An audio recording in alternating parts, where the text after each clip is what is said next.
la team, j'espère que vous allez bien. Je suis sous la pluie provençale en train de promener mes chiennes, ce qui est super agréable, mais ça fait du bien quand même de s'aérer l'esprit quand on reste toute la journée à travailler et à devoir se discipliner. Quand on essaie de créer une entreprise, quand on essaie de devenir créatrice de contenu et quand on doit gérer une association à distance. Peach est où? Peach? Peachoun? Peach? C'est bon, j'ai retrouvé Peach. Ce week-end, il y a Morgane qui est venue me voir dans le sud. C'était trop bien. Ça faisait 1 an qu'on s'était pas vu. On a fait plein de trucs. Enfin, on n'a pas fait grand-chose. On est surtout allé à la pole dance une fois. Elle en fait depuis quelques mois. Et moi, c'était mon premier cours. Et sinon, on est plutôt resté chiller à la maison et à regarder Stranger Things. Parce que du coup, elle essaie de se relancer. Avec Momo, on s'est posé en mode on va faire une vidéo à propos de nos vies actuelles. Et au final, on s'est retrouvés à parler quasiment uniquement de l'association droit à l'école dans laquelle on s'est rencontrés et de mineurs non accompagnés. Du coup, en guise d'introduction au pied du Luberon, j'ai décidé de vous expliquer un peu ce que c'est que l'association droit à l'école et ce que c'est qu'un mineur non accompagné. Donc, un mineur non accompagné, c'est un mineur étranger qui arrive sur le territoire français sans parents, donc sans tuteur légal ou sans représentant légal. Généralement, les mineurs non accompagnés, quand ils arrivent en France, ils veulent être reconnus mineurs par l'État français pour être pris en charge par l'aide sociale à l'enfance, afin d'être protégés par l'État français et avoir du coup un suivi éducatif, un suivi social et ne pas être seul à la rue. L'association Droit à l'école soutient et accompagne les mineurs non accompagnés vers leur scolarisation. Donc en gros, on inscrit les jeunes mineurs non accompagnés à l'école de la République et pendant qu'on commence à faire toutes les démarches pour les inscrire à l'école de la République, ils vont dans notre école des sans-école pour suivre des cours de français, de maths, de sciences et d'informatique et de plein d'autres choses pour avoir un peu une sorte de remise à niveau avant d'intégrer l'école de la République. Et une fois qu'ils intègrent l'école, on fait le suivi éducatif. Et quand on inscrit quelqu'un à l'école, il y a s'assurer que tout se passe bien à l'école, les absences, les devoirs. Donc ils peuvent venir pour l'aide aux devoirs à l'association. À Droit à l'école, on accompagne aussi les jeunes grâce à un pôle orientation pour les aider à trouver un patron pour des stages ou pour des alternances. On les aide pour tout ce qui est administratif parce que qui dit scolarisation, il dit aussi avoir besoin de l'aide médicale d'État, avoir tous les vaccins à jour, d'avoir des documents d'identité à jour pour les alternances et donc également pour la régularisation parce que notre objectif c'est également que ces jeunes soient régularisés grâce à la scolarisation et grâce à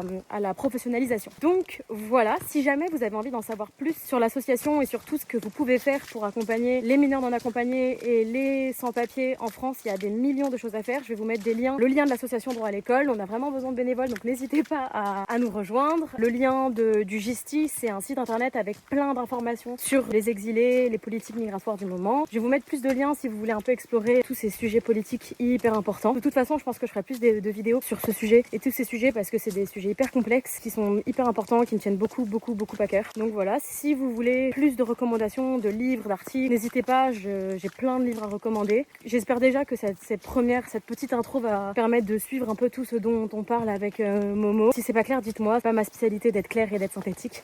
Donc n'hésitez pas à me le dire, je le prendrai pas perso. Et profitez bien, posez vos questions, écrivez-moi, abonnez-vous, tout ça. Bon, je commence, et puis un jour, faut bien commencer. Si on commence jamais, on va jamais y arriver. Déjà, on va mieux.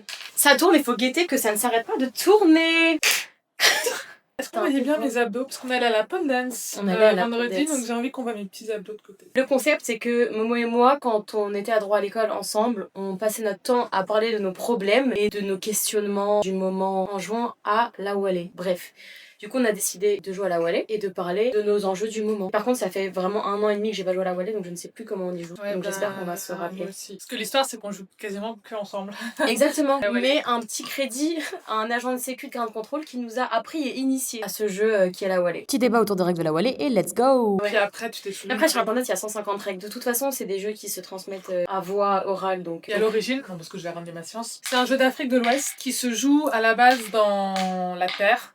On creuse des petits trous dans la terre et on joue avec des petits cailloux, des petits trucs comme ça. Quand on joue à la Wallet chez toi, en mangeant des pâtes au pesto et en buvant du café, c'est vrai qu'on mangeait des pâtes au pesto. C'était pas notre... Enfin, moi, moralement, c'était pas du tout ma meilleure période. Moi, je pense que c'était pas une bonne période, mais que je m'en apercevais pas. Oui, et je pense que j'étais en train de me dire, ok, là, pour recontextualiser, c'était la période où donc tu étais, c'est à moi.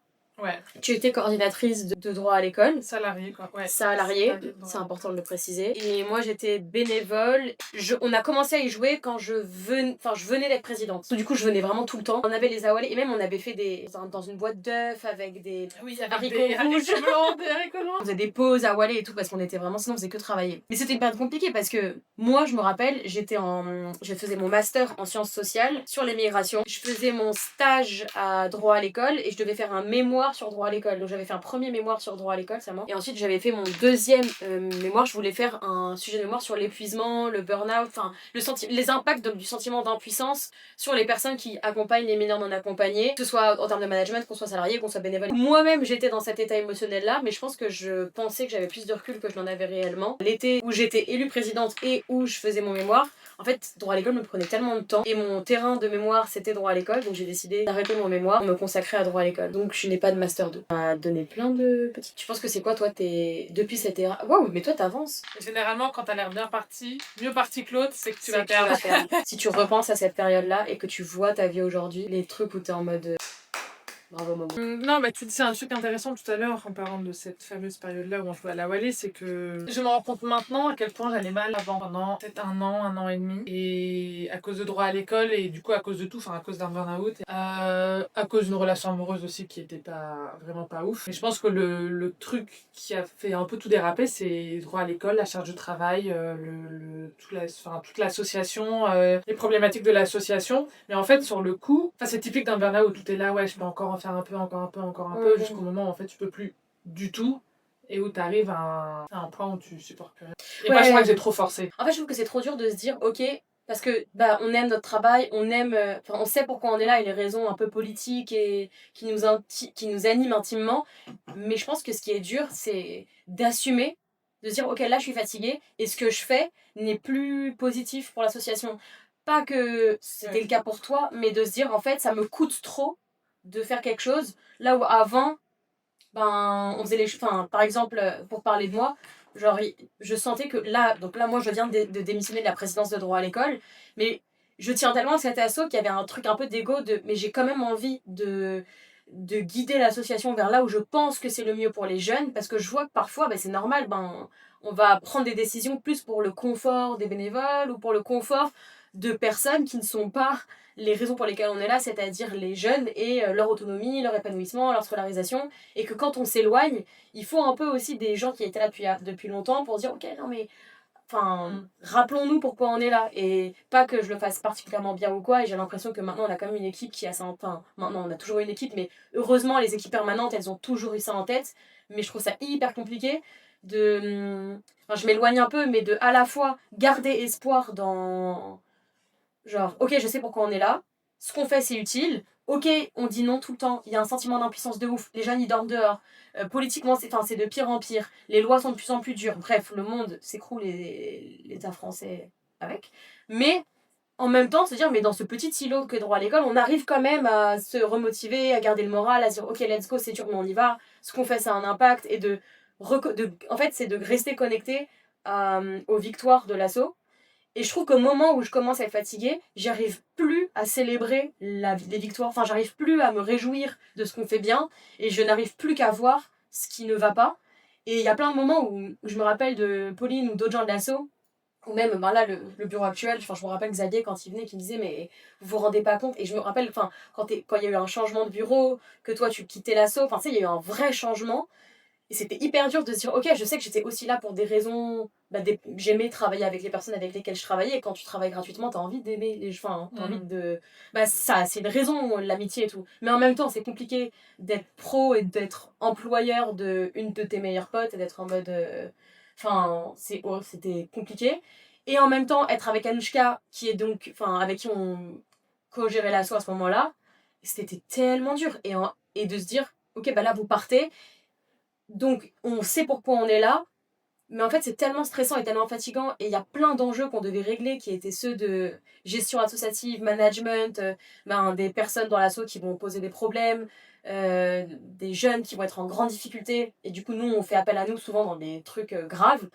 Du coup, tu te retrouves à faire que des trucs graves et lourds et qui sont pas éloignés du terrain, mais c'est un peu des trucs connexes du terrain pour lesquels on était à la base là, ce qui est important et on en a besoin.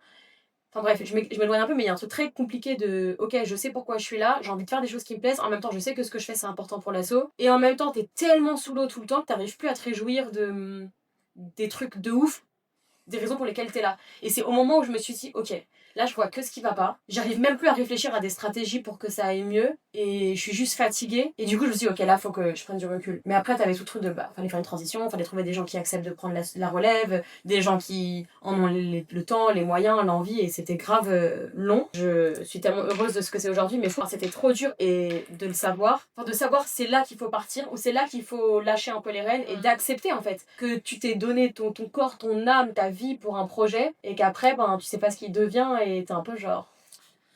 Ouais. On espère que les gens vont honorer cet assaut et les jeunes qu'on accompagne. Je suis un peu partie là en live sur... C'est toi, c'est Alina. Alina, telle qu'elle est réellement. En fait, c'est très paradoxal parce que c'est très dur de lâcher, on veut pas lâcher. Pourtant, on sait au fond de nous que c'est ce qu'il faut. Mais c'est dur quand tu t'es investi autant dans un projet de se dire vas-y, je lâche tout et tant pis, les personnes qui arriveront après feront comme elles ont envie. Moi, je suis partie un peu au moment du changement de bureau aussi et c'était dur. Là, je suis arrivée, je pense que l'asso avait 6 mois quand je suis arrivée. Je suis arrivée en octobre 2019 en tant que bénévole pendant 2 ans. Bénévole membre du conseil d'administration. Présidente pendant 3-4 mois avant d'être salariée. Ah oui, c'est vrai. Ouais, mais très... En fait, j'ai été salariée tout de suite après, donc j'ai dû démissionner de la présidence. Et en fait, j'ai vu l'asso grandir. Moi, je trouve, mais c'est très personnel parce que aussi c'est en fonction de mes goûts et de ce que j'avais envie de faire, je trouve que j'ai fait les 5 ans de l'asso les plus intéressants et les plus sympas, entre guillemets. Développer l'association, trouver des financements, nouer les premiers partenariats, créer l'école, faire grandir l'école. L'école solidaire, elle se rapproche de plus en plus d'une vraie école. Enfin, on a vraiment travaillé à mettre plein de choses en place. Enfin, moi, j'ai fait les 5 ans de l'asso qui m'auraient le plus plu, c'est sûr. Et là, Priscille qui a pris ma relève, elle est beaucoup plus dans la professionnalisation de l'asso et c'est des sujets qui moi m'auraient un peu plus barbé, je pense. Et du coup c'est dur quand t'as connu l'asso toute petite. On se connaissait tous, on était peut-être 15-20 bénévoles. Et j'ai vu tout l'asso qui a grossi, le nombre de jeunes qui a grossi, la charge de travail qui s'est décuplée, quintuplée, enfin 10 000. Le fait d'avoir des salariés, j'ai été la première salariée. Ensuite, il y a eu Flora, ma collègue Flora. Et le temps que tout se mette en place, en fait, c'était hyper intéressant. Mais à un moment donné, l'asso, elle ressemble plus à ce qu'elle était au départ. Et nous, on a en tête ce qu'elle était au départ parce qu'on était là. Là où des bénévoles qui arrivent maintenant, ils savent pas comment c'était avant. Et puis en même temps, on va pas être toujours dans le c'était mieux avant. Oui, c'est d'une certaine manière, c'était mieux avant. Mais en même temps, le nombre de jeunes accompagné fait que l'asso forcément elle grossit. Et du coup là, c'était dur de se dire ok Morgane, lâche pour ton bien-être. Lâche l'asso, quitte l'asso, enfin quitte ton travail. Moi pour le coup c'était mon travail, donc il y avait aussi un enjeu financier, mais quitte ton travail, quitte l'asso, quitte toutes ces personnes avec qui tu adores travailler, quitte tout ça, quitte ce travail. C'était passionnant, enfin j'ai adoré mon travail pendant 3 ans, 5 ans au total, mais 3 ans de salarié. Quitte tout ça, et en plus, donc il y a ça, ce truc de laisser tomber tout ça, et de pas m'occuper de ce qui va être fait après, et de me dire non, mais en fait, peu importe ce que les personnes d'après décident de faire de cet assaut, c'est plus toi qui décide, qui dirige, tu participes plus aux réflexions stratégiques et c'est normal, mais c'était un peu dur. Pour donner un petit exemple qui peut paraître un peu ridicule, mais le compte Insta de l'asso, c'est moi qui l'ai lancé avec c'est une des bénévoles de l'époque qui l'a lancé. On était 3 d'ailleurs. Il y avait Jade et Chloé à la base. On a lancé toutes les 3 ce compte Insta de l'asso et très vite c'est moi qui l'ai nourri au quotidien pendant 4 ans, un truc comme ça. C'est dur c'est qu'un compte Instagram, on s'en fout. Mais c'est dur de lâcher ça. C'est un projet bébé. Et toute la com qui va avec et la qualité des photos que j'avais envie d'avoir, et de pas mettre des photos floues, mal cadrées, machin. Il y a des choses, quand on dit ouais c'est notre bébé, on veut pas lâcher, c'est exactement ça. Il y a des choses, droit à l'école j'y tiens parce que j'y ai travaillé longtemps. Il y a des choses que moi, Morgane, j'ai mis en place avec d'autres personnes. Et j'ai envie que ça continue comme avec le même investissement et la même exigence, la même qualité que ce que j'avais mis en place, quoi. Il y a tout un travail qui a été fait et supports créés, enfin toute la partie com où je me suis énormément investie avec d'autres bénévoles. J'ai envie que tout ça soit... Mais c'est des petits exemples ridicules par rapport à... c'est ridicule et en même temps... de l'asso, tu vois. En même temps, oui et non, parce que quand tu penses à la com d'une asso, c'est quand même ça qui fait que on entend parler de l'asso. Enfin, c'est l'existence dans l'asso, c'est ça qui fait que... on a une forme de crédibilité.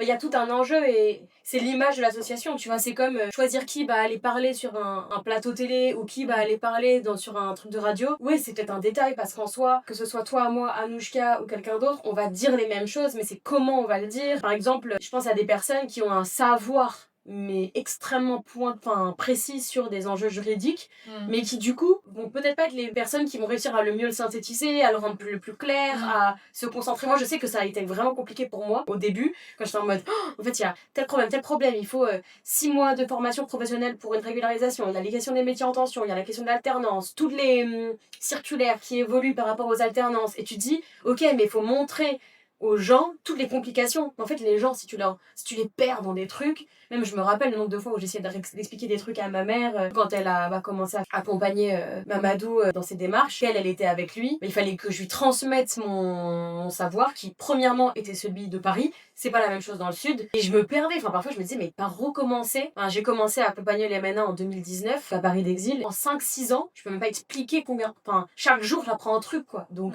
expliquer 6 ans d'apprentissage en une journée, enfin, pas une journée, mais c'est tellement dur. Et moi, c'est un truc qui me stresse de ouf, c'est la transmission. Et c'est pour ça aussi que je suis contente là de plus être présidente, c'est que je me dis, ok, j'ai tout transmis. En fait, je suis contente de rester un peu au CA et tout pour continuer à transmettre des choses que j'aurais oublié de transmettre. Ne serait-ce que de voir des collectifs qui vont exister où tu dis, mais là, ils sont en train de se planter parce que tu sais les erreurs que certaines personnes vont faire. Enfin, je me rappelle, il y avait un collectif qui est né, qui a pris beaucoup d'ampleur. Je me faisais presque engueuler par des gens de ce collectif qui me disaient, mais les jeunes, il faut les emmener à l'école, on s'en fout s'ils sont pas suivis à l'école, c'est pas grave, il faut juste qu'ils s'inscrivent avant 18 ans, vous vous rendez compte, l'État ne respecte pas ses propres lois. On était là, oui, je sais, mais c'est pour ça qu'il y a droit à l'école, et c'est pour ça que le droit à l'école est en train de se professionnaliser au fur et à mesure. Toi, t'as participé à la partie de la crédibilité, se professionnaliser, et que maintenant, on est perçu comme des pros de ce monde-là, alors qu'on ne l'était pas. Mais en fait, inscrire un jeune sans suivi, ça n'est pas possible. 2, tu mets l'élève en difficulté, ça peut avoir des impacts hyper compliqué.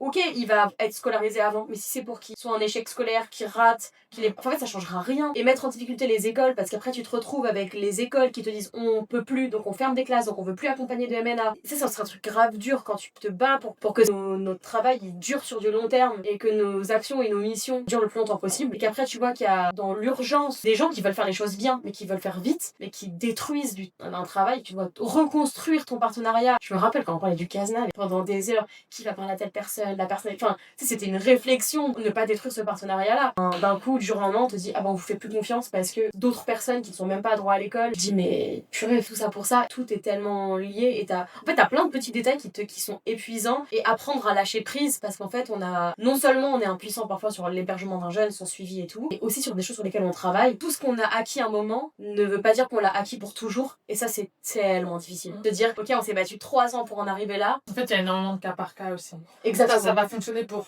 un jeune en particulier, on sait même pas pourquoi parfois, et puis ça va échouer pour 3 jeunes derrière qui sont exactement dans la même situation. J'ai eu l'exemple à la préfecture pour l'obtention d'un titre de séjour, 2 dossiers identiques de jeunes, même parcours, même situation en France, même pays d'origine, même papier présenté, tout. Il y en a un, c'est passé, il a eu un titre de séjour vie privée familiale qui est un petit peu le best pour rester en France. Et puis l'autre dossier, la personne en face me dit bah non, il obtiendra pas ça, pourquoi Je me disais, pourquoi parce que hier, le même jeune, même situation, l'a obtenu. Ah non, c'est pas possible.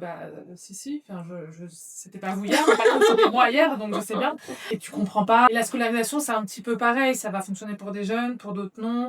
Ça dépend de qui on a en face de nous. Ça dépend de la politique du moment, même si elle est plutôt très, très à l'encontre de ce qu'on veut depuis quelques années et que ça n'évolue plus trop. Ou alors en pire. Et la reconnaissance de minorité, c'est pareil. Hein. Ça dépend des avocats, du juge. On sait pas. Il y a... C'est la discrétion de tellement de personnes différentes. C'est ça, les tests osseux pour la reconnaissance de minorité, c'est extrêmement contesté. Il y a des jeunes, ça va passer, d'autres non. Mais en fait, il y a pas... Comment dire, on sait jamais si un jeune va être reconnu mineur ou pas parce qu'il y a tellement de choses qui rentrent en jeu. En fait, c'est la loterie. Nous, c'est ce qu'on dit souvent, c'est la loterie. Des fois, ça passe, on est content, même avec des dossiers bancal. Et des fois, ça passe pas alors que le jeune a 13 ans. Enfin, en fait, il y a des fois, c'est quand même... Ouais, en fait, ça, c'est que parfois, tu sais que... En fait, il y a plein de choses. C'est que déjà, t'as tous les enjeux autour de l'âge des jeunes et de... Moi, un truc qui me rend ouf, c'est... Oui, mais les jeunes sont pas tous mineurs, il y en a qui sont majeurs. Ok, je suis pas là pour débattre de ça. Si jamais, déjà, c'est pas le cas de tous, ça arrive pour certains. Nous non plus, on n'a pas envie de mettre un jeune de 18 ans, 19 ans, 20 ans à l'école avec des gens de 16 ans. Ok, mais alors pourquoi on n'ouvre pas des écoles dans ces cas-là pour apprendre à des gens qui ont plus de 18 ans? Ok, c'est pas l'obligation de l'État, donc l'État ne veut pas que. Mais en même temps, l'État a besoin de ces personnes-là parce que c'est une précarisation et toute une construction, genre la fabrication des sans-papiers, quoi. C'est les précariser pour qu'ils fassent des métiers en tension que les Français ne voudraient potentiellement pas faire. Soi-disant, la France... En fait, je sais pas comment dire, c'est genre... L'État fabrique vraiment cette zone de sans-papiers, alors qu'en fait, la solution, ce serait juste de dire, mais ouvrez des écoles pour que des personnes qui ont plus de 18 ans puissent apprendre un métier, puissent apprendre le français, puissent être formées à des métiers dont apparemment la France vous avez besoin.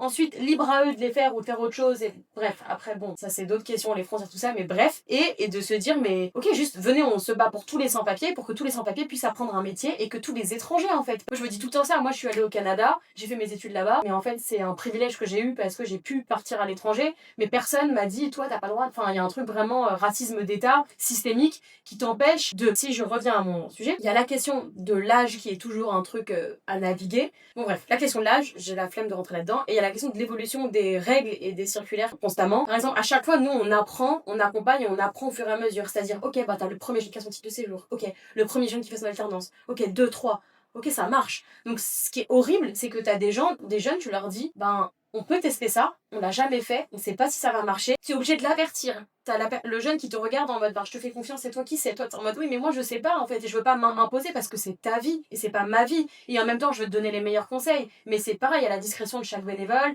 de ses peurs à il ou à elle. En fait, tu prends des risques et c'est comment tu peux accompagner sans imposer une décision, tout en étant le plus neutre possible sur l'accompagnement et les conseils que tu peux donner sur le choix d'un métier en tension ou bac général. Je pense à des gens qui veulent être comptables, qui veulent être écrivain, qui veulent être artiste, et que t'es en mode, bah ouais, mais peut-être que t'auras pas ton titre de séjour parce que la France, mais en même temps, bah je veux que tu vives ton rêve. Donc, soit tu te la joues safe, soit tu prends un risque, réussir à tout dire, ça pour chaque jeune, et après de dire, ah bah là on l'a joué safe, mais en fait, bam, nouvelle circulaire, c'est plus possible. Et là on voit, tu vois, t'en as, ils sont à leur 3e, 4e renouvellement de titre de séjour, et c'est là que ça bloque. Bah ça on pouvait pas le prévoir, parce que forcément, c'est au bout de 6 ans, enfin, le temps qu'ils arrivent, premier titre, deuxième titre, là, attends, non, c'est au bout de 4-5 ans, 5-6 ans qu'on voit les évolutions, et tu dis, ben, ok, on espère que ça va marcher, et qu'ils vont pas pu rester en France pendant que ce nombre d'années. Et en fait, même quand t'as l'impression que t'es arrivé au bout, que la personne a eu un titre de séjour, 2 titres, 3 titres, t'en as, ils ont des enfants, t'en as qui sont mariés, t'en as qui... Enfin, ils ont leur vie, en fait. Ils n'ont, pour beaucoup, plus vraiment de lien au pays. Donc ouais, t'as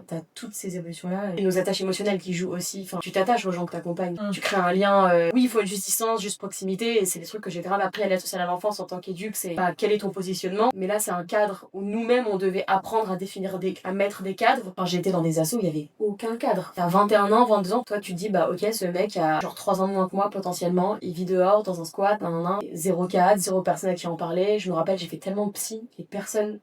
Enfin, ça devenait des débats politiques. J'étais genre, je suis pas là pour parler politique. Et tu te retrouves dans un truc où personne... Enfin, à part tes potes d'assaut, quoi. Ouais, c'est ça. Et d'où le lien avec les gens avec qui tu travailles. Ouais, bref.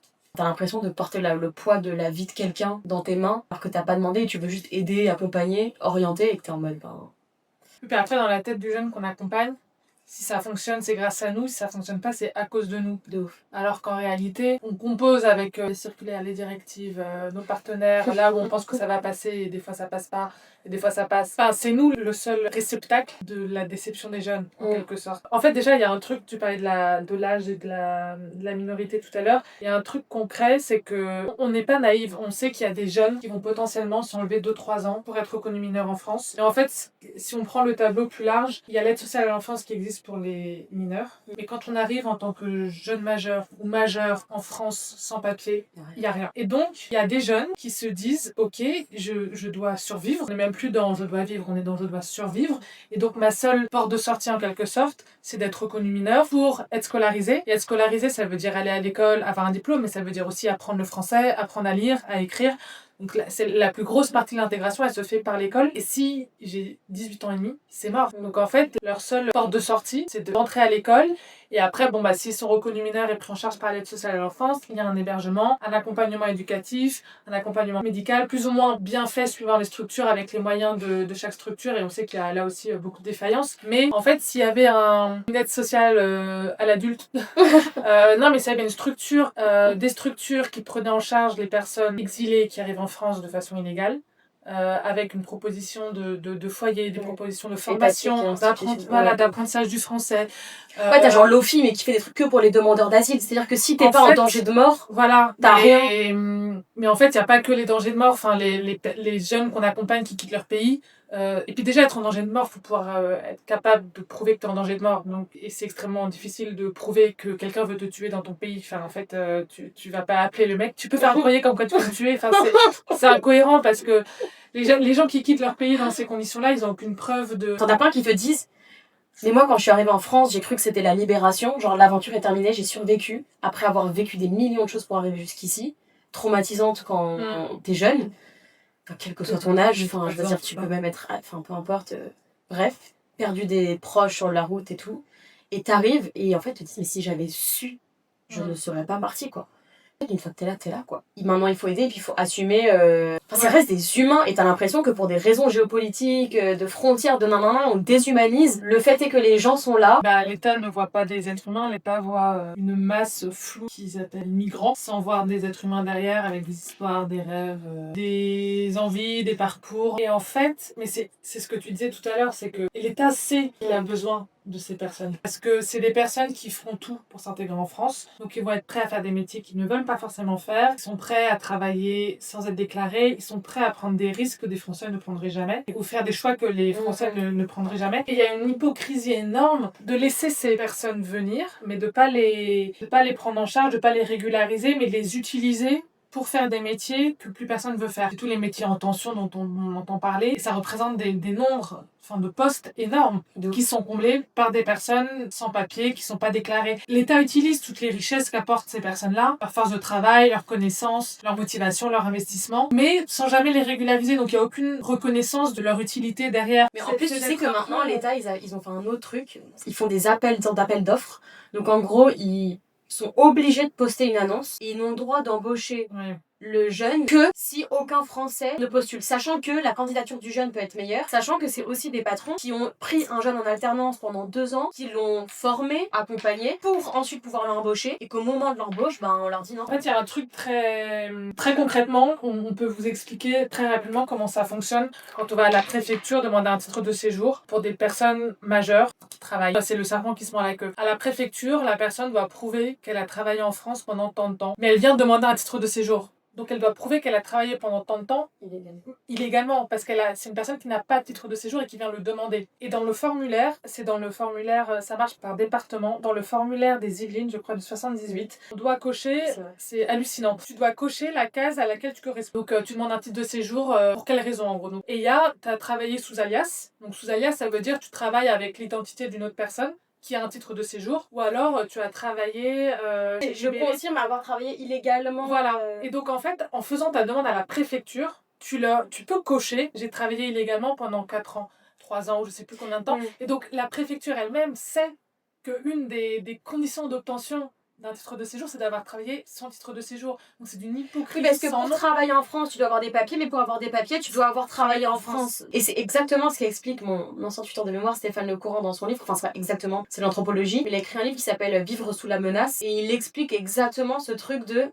T'es constamment, quand t'es sans papier, sous la menace de l'expulsion. Il explique vraiment dans les quotidiens, dans les transports, dans la vie de tous les jours, dans ton hébergement, que t'es constamment menacé d'expulsion le temps d'être régularisé. Tu travailles, t'es irrégularisé, mais t'es en cours de régularisation, tu peux te faire contrôler. Si tu te fais contrôler par un flic que tu vas en garde à vue, on peut te dire t'as pas le droit d'être en France, donc tu as une obligation de quitter le territoire français.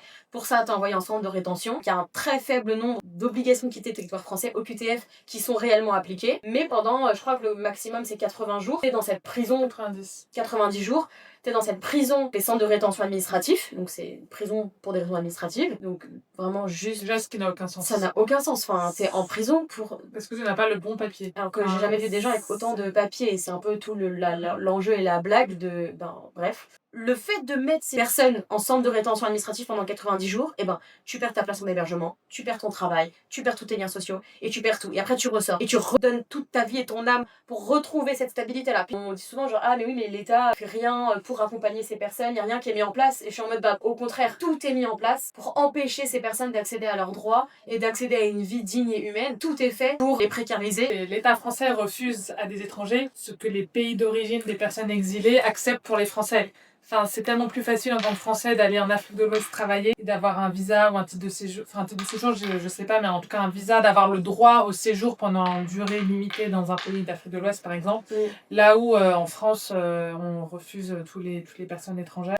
Alors on les refuse pas toutes de la même manière. Là où les papiers des pays d'Afrique de l'Ouest sont toujours considérés comme faux dès le début, et après il faut prouver que c'est un vrai papier. Enfin, ça n'a pas de sens en fait. Et c'est des autorités qui ne sont pas habilitées à prouver si des documents étrangers sont vrais vrais ou des faux. Tous les jeunes qui ont soit des certificats de sécurité, des jugements supplétifs, etc. Souvent en fait dans des petites communes où il peut y avoir des fautes d'orthographe, t'as plein de choses, c'est des vrais documents. Les documents sont envoyés à la police aux frontières, la PAF, pour vérifier avec un tampon vrai ou faux, alors que c'est des personnes qui ne sont pas du tout habilitées pour le définir. Nous, déclarer un enfant à la naissance, connaître sa date de naissance, c'est la base. Mais t'as des jeunes, ils viennent de petits villages où tu déclares pas à la naissance, ou alors approximativement. Parfois tu déclares après. Donc quand t'as des jeunes qui te disent je ne sais pas quel âge j'ai, pour de vrai, ils te disent j'ai à peu près... Je crois que j'ai 16, 17 ans, mais je suis pas sûre. En fait, t'as ton cerveau, il jongle entre différents types de problèmes où tu deviens zinzin en fait. Puis après t'es fatigué, t'as ta vie et après tu retrouves tes potes et t'es genre... Je me disais j'ai pas le droit de vivre ma vie, j'ai pas le droit de... Parce que tu voyais l'état du monde et de la France, tout, je me disais mais il faut réussir à faire habiter les deux. Et au moment où ton cerveau... Oui, nous on en est on en est à culpabiliser d'avoir une belle vie entre guillemets, alors qu'il y a d'autres gens qui ont une... Ouais, c'est ça. Enfin, que les jeunes qu'on accompagne ont une vie horrible, alors qu'en fait on n'est pas nous la cause de leurs problèmes. La cause de leurs problèmes, elle est beaucoup plus vaste. C'est le traitement des personnes exilées par la France. Et c'est dur d'apprécier son confort quand on sait que d'autres personnes n'ont pas de confort. On s'en veut un peu. Enfin, c'est compliqué d'apprécier sa vie et de. Mais tu le disais, enfin tu l'expliquais bien. Mais moi, pendant que j'étais à droit à l'école, c'était que droit à l'école. Pendant 5 ans, ça a été que droit à l'école. Et ma vie perso a complètement disparu. Mais je le vois maintenant que j'avais plus de vie perso. Sur le moment, t'as l'impression d'en avoir une. Et en fait, faut réussir à partager ça, quoi. Garder une vie perso dans laquelle on est heureux et conscient de nos privilèges aussi. Mais en même temps, d'avoir cette autre partie où on aide des personnes qui n'ont pas ce confort-là. En fait, moi, je culpabilisais des fois aussi d'avoir des problèmes que je considérais comme pas graves. Mais en fait, tous les problèmes sont légitimes. Et on a tous des problèmes par rapport à notre vie. Enfin, je sais pas, des niveaux de vie, tu vois. Tu peux avoir une très belle vie et puis avoir une... je sais pas, tu peux avoir zéro problème à part une grosse rupture amoureuse. En fait, ça te détruit ta vie parce que une rupture amoureuse, ça peut être horrible. Et puis, t'as à l'inverse, des personnes dont leur problème principal, c'est d'être dans la rue. Et donc, ça, c'est... T'as honte d'avoir des problèmes. T'as honte d'avoir des problèmes, genre là, j'aime un mec qui m'aime pas. Enfin, et pourtant, on peut être tellement en détresse par rapport à ça. Enfin, c'est pas... Tous les problèmes sont légitimes. Non, et en fait, on peut pas valider ou pas les problèmes des autres. Mais en fait, pour toi, sur le moment, c'est grave et donc c'est légitime. C'est un vrai problème, peu importe s'il est vraiment grave ou pas vraiment grave. En fait, chacun accueille ses problèmes de façon différente. Enfin, il y a des personnes qui vont être plus résistantes, d'autres moins. Enfin... Et c'est les dangers de la hiérarchisation des problèmes. Je trouve que c'est important de hiérarchiser certains problèmes de temps en temps, d'un point de vue matériel, de dire un enjeu. C'est comme la pyramide de Maslow et t'as les besoins.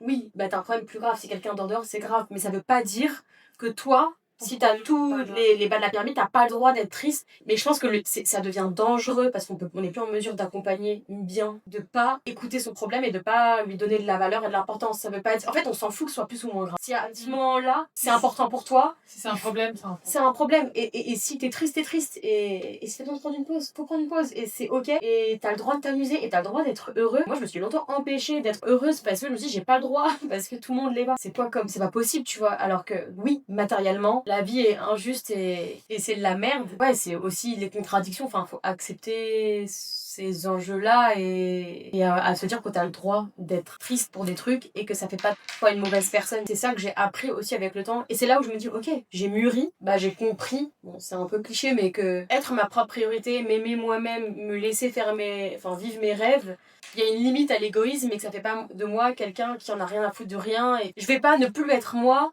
parce que je me suis choisie à un moment au lieu de choisir quelqu'un d'autre. Et que le syndrome du sauveur, il peut être très négatif. Et aujourd'hui, j'ai envie de continuer à accompagner, à aider, tout en repensant à moi, mais en fait, en disant, mais moi, c'est quoi mon rêve, en fait ? Parce que je suis là à me battre pour le rêve d'autres personnes, ce qui est bien, et je vais continuer à le faire toute ma vie. En fait, je sais pas, c'est comme si constamment, tu remets en question tous tes privilèges, En fait, c'est dur de se concentrer sur la question, considérer la vie de l'autre et écouter et être présent et l'accompagner et montrer que c'est important parce que ça l'est, sans être en mode oh, c'est tellement grave et tu vois tout amplifier et de prendre le problème pour le tien parce que c'est pas ton problème. Et c'est important aussi que les gens arrivent à s'emparer de leur vie, qu'ils gardent une autonomie même dans la gestion de leurs problèmes. Et en même temps, le soir, c'est normal d'être triste, je dis pas il faut pas être triste, non, mais de se dire ok, mais là si je dors avec ça, je vais pas être efficace demain, je vais tellement y penser que c'est facile à dire parce que voilà, et qu'en fait même pour l'efficacité dans l'accompagnement, l'accompagnement, se protéger. En même temps, tu vois, là, on parle des problèmes, mais je me dis souvent, ce qui m'a fait tenir, c'est aussi de voir toutes les réussites. Enfin, il y a des hébergeurs qui ont adopté des jeunes, des gens qui ont des postes super importants. Il y a des jeunes, tu te dis, ils ont refait les toits de l'Opéra de Paris grâce à un patron badass qui va, tu vois, les prendre sur leur... Notre-Dame. Notre-Dame. Bah, c'est peut-être. Quoi que Parce que Notre-Dame, c'est sûr, ça c'était ouf. genre, c'est peut-être Notre-Dame. Peut-être l'Opéra aussi. Ou le Louvre. Il y avait le Louvre aussi, je sais plus. Et c'est un truc de ouf, tu vois.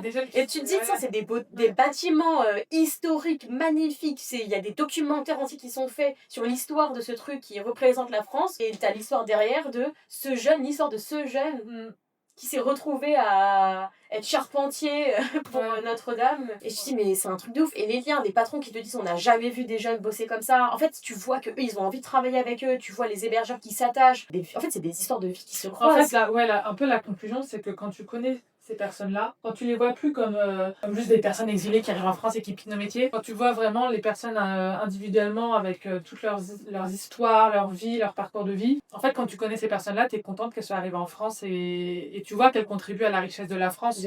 Mais tant que l'État restera éloigné et verra juste des chiffres, encore des gens à accueillir, gna gna gna. Enfin, je pense que si toutes les personnes qui votaient RN, et je vous parle s'il y en a qui sont là, toutes les personnes racistes rencontrer un jour une personne exilée avec son histoire, vraiment en communiquant, la personne serait sensible à ça, à cette histoire. Et toutes les personnes qui ne veulent pas de ces étrangers en France, si elles croisaient ne serait-ce qu'un étranger un jour qui lui racontait son histoire et tout ça, elles seraient sensibles. Je pense que toutes les personnes sur Terre ont un cœur, donc il y a quand même des histoires qui nous touchent.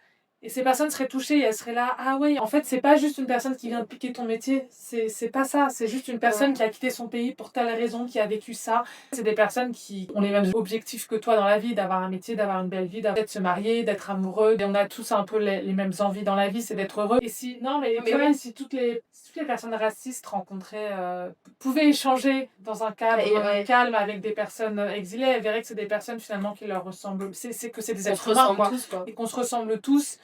Et qu'en fait c'est pas des personnes malveillantes qui viennent profiter du système, c'est pas ça. Je dis pas qu'il y en a pas qui profitent pas comme en France, il y a des Français qui profitent du système, on le sait, mais en fait faut pas voir ça, faut voir toutes les personnes qui viennent et qui sont heureuses de participer à la richesse de la France. Filme bien, hein. Qui c'est qui va gagner? Pendant ce temps-là, elle a gagné. Mais j'avais pas capté, hein. C'est mon dernier tour, j'étais là, mais en fait, je vais gagner. J'aurais voulu faire ça, que j'aurais même pas réussi à le mettre en place. Bravo Morgane. Ouais, merci. Du coup, elle a plus de petits trucs et moi, elle vient de m'en mettre plein et je n'ai pas du tout terminé. Bravo! Petit cœur à Morgane. On vient de faire le tour de toute une zone d'activité pendant 1000 ans pour trouver l'espace de pole dance qui est normalement là. Où Morgane a dit, il y a des barres de pole dance, c'est sûrement là. Il y a un gars qui avait l'air de pas du tout faire de la pole qui nous a dit, c'est pour de la pole dance. Et on s'est dit, ok, il nous a expliqué, mais on s'est encore trompé. Bref, il n'y a aucune voiture garée à cet endroit. Donc on espère sincèrement. C'est une zone industrielle. Vraiment. Si on ne nous retrouve pas après cette vidéo, sachez qu'on est au